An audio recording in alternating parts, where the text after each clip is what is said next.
Kia ora te whānau. I'm back again for the chorus, and this time I'm going to be playing on the screen so you can see the chords. That's going to be down here.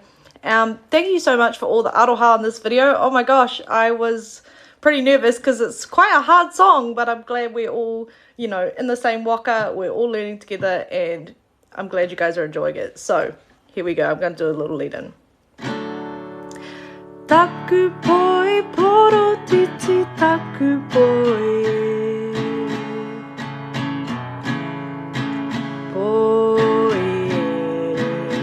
Whakatata mai poi e. Kaua herereke poi e. Kia piri mai ki au poi e.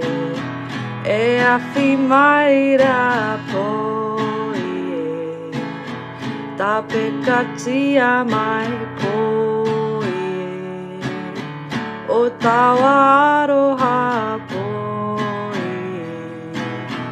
Pai here tiara poi taku poi. Rere atu taku poi. Ti taha tahara whakarunga whakararo taku poi e.